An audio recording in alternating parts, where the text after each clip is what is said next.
இயேசு கிறிஸ்துவின் நாமத்தில் உங்கள் அனைவரையும் அன்போடு கூட வாழ்த்துகிறேன். இன்றைக்கு நாம் பார்க்க போகிற தலைப்பு, இயேசுவின் நாமத்தில் மிகுந்த வல்லமை உண்டு. There is great power in the name of Jesus. வசனம் அப்போஸ்தலர் 4:12.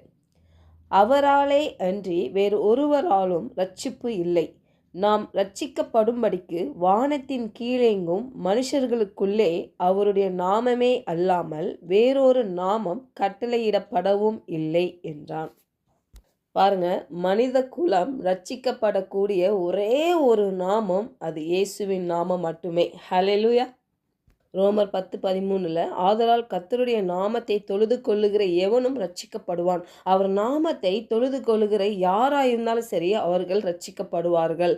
பாருங்க, பிலிப்பியர் 2:9, 10, 11 ஆதலால் தேவன் எல்லாவற்றிற்கும் மேலாக அவரை உயர்த்தி இயேசுவின் நாமத்தில் வானோர் பூதலத்தோர் பூமியின் கீழானோருடைய முழங்கால் யாவும் முடங்கும்படிக்கும் பிதாவாகிய தேவனுக்கு மகிமையாக இயேசு கிறிஸ்து கர்த்தரென்ற நாவுகள் யாவும் அறிக்கை பண்ணும்படிக்கு எல்லா நாமத்திற்கும் மேலான நாமத்தை அவருக்கு தந்தருளினார்.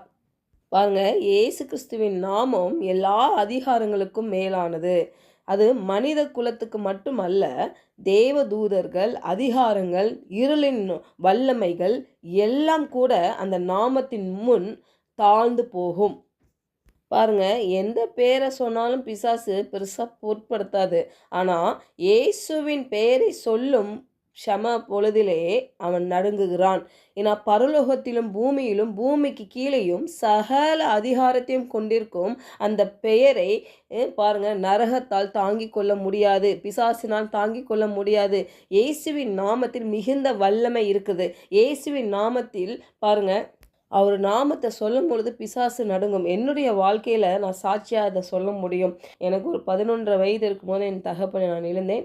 என்னுடைய அம்மா வீட்டுக்கு தான் எங்களை கூட்டிகிட்டு போனாங்க. அது ஒரு கூட்டு குடும்பம், ஜாயிண்ட் ஃபேமிலி.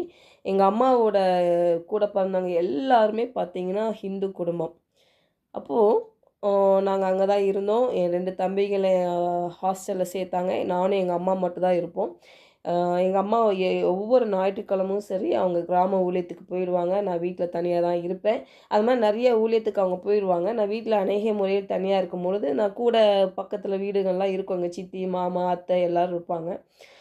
ஒரு வாட்டி யாருக்கும் திவசம் அன்னைக்கு பார்த்திங்கன்னா, அந்த திவசம்னா என்ன பண்ணுவாங்கன்னா, எல்லாம் விக்கிரகத்துக்கு எல்லாம் படையல் போட்டு அதை கூப்பிடுவாங்க. அந்த ஸ்பிரிட்டை அந்த ஆவியை கூப்பிடுவாங்க. அந்த நிகழ்வு நடந்து கொண்டு இருந்தது. நான் என்ன பண்ணுறேன், எங்கள் அம்மா ஊழியத்துக்கு போயிட்டாங்க. நான் என்ன பண்ணேன், இந்த ஜன்னல் வழியாக நான் பார்க்குறேன். அந்த இடத்துல எங்கள் அத்தை அந்த ஸ்பிரிட்டு வந்துருச்சு அவங்களுக்குள்ளாக. அவங்க ஆடிட்டுருக்கும் பொழுது நான் பேசுகிறேன். என்ன பேசுகிறேன்னா, இயேசுவின் நாமத்தினால இதை நான் கடிந்து கொள்ளுகிறேன். பிசாசே வெளியே போ அப்படின்னு நான் பேசுகிறேன். இயேசு நாமத்தில் பிசாசே வெளியே போ நான் சொல்கிறேன். அந்த சொல்கிற சமயத்தில் எங்கள் அத்தை கண்ணு அவ்வளோ பெருசாக பார்த்து என்னை பார்த்து, யாரை பார்த்து நீ வெளியே போன்னு சொல்கிறேன்னு சொன்னாங்க பாருங்கள். அந்த பொழுதில் எனக்கு நடுக்கம் வந்துருச்சு. அப்போ எனக்கு ஒரு 14-15 வயசு தான் இருக்கும் பாருங்கள். அப்போது எனக்கு நான் ப்ராக்டிஸ் பண்ணேன் அந்த வயசில். இந்த நாமம் சொன்னால் பேய்கள் ஓடுன்னு சொல்கிறாங்களே, நம்ம சொல்லுவோம் அந்த நாமத்தை. நான் ப்ராக்டிஸ் பண்ணுறேன். அது உடனே ரியாக்ட் ஆச்சு. அப்போ தான் எனக்கு தெரிஞ்சது, நான் நம்ப ஆரம்பித்தேன். அப்போ ஸ்பிரிச்சுவல் வேர்ல்டுன்னு ஒன்று இருக்குதுன்றத நான் அந்த வயசில் கர்த்தர் எனக்கு புரிய வச்சார் பாருங்கள். அப்போது நம்ம இயேசு என்ற நாமம் சொல்லும் பொழுது பிசாசு நடுங்கும். ஹல்லேலூயா. இயேசு கிறிஸ்துவின் நாமத்தினாலே நோயாளிகளை குணமாக்குவதற்கும் பிசாசுகளை துரத்துவதற்கும் மலைகளை அசைக்குவதற்கும் அவர் நமக்கு அதிகாரம் கொடுத்திருக்கிறார். நாம் சாதாரணமானவர்கள் அல்ல. நாம் அங்கீகரிக்கப்பட்டு வல்லமையூட்டப்பட்டு பரலோகத்தின் முத்திரையால் குறிக்கப்பட்டுள்ளோம். பாருங்க, நம்ம இயேசு கிறிஸ்து நாமத்தை நம்ம சொல்லும் பொழுது நம்ம பூமியிலிருந்து பரலோகத்தை நோக்கி பேசுவதில்லை. நாம் பரலோகத்திலிருந்து பூமிக்குள் பேசுகிறோம்.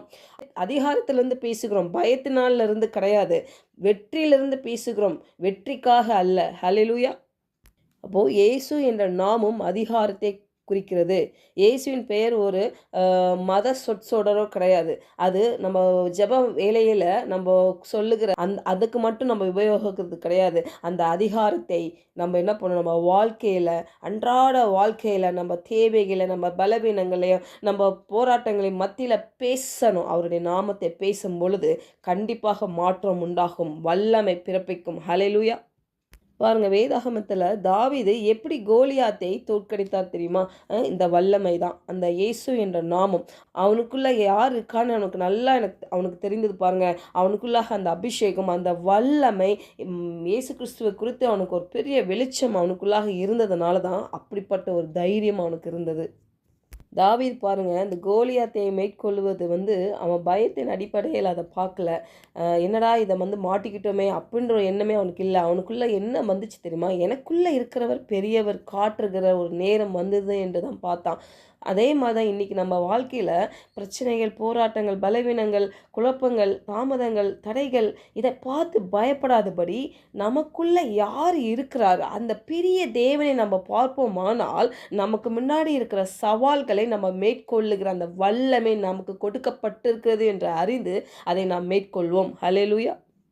1 சாமுவேல் 17:45 பார்க்குறோம்ல. அதற்கு தாவீது பெலிஸ்தனை நோக்கி, நீ பட்டயத்தோடும் ஈட்டியோடும் கேடகத்தோடும் என்னிடத்தில் வருகிறாய், நானோ நீ நிந்தித்த இஸ்ரவேலுடைய இராணுவங்களின் தேவனாகிய சேனைகளுடைய கர்த்தரின் நாமத்தினாலே உன்னிடத்தில் வருகிறேன். அப்போ பாருங்க, அப்படிப்பட்ட ஒரு நாமம் நமக்கு இன்னைக்கு அருளப்பட்டிருக்கிறது. அந்த நாமத்தை நம்ம அறிந்து கொண்டு நம்ம வெற்றி சிறக்க வேண்டும். நீங்கள் இயேசுவின் நாமத்தை அழைக்கும்போது எதிரி உங்களுக்கு எதிராக கொண்டு வரும் அனைத்தும் அழிக்கப்படும். ஜெபிக்கலாம். பரலோக தகப்பனே, இந்த காலை வேளையில் எங்களோட நீர் இடைப்பட்டதுக்காக உமக்கு நன்றி ராஜா. அப்பா, உம்மை ஸ்தோத்திரிக்கிறோம் ராஜா.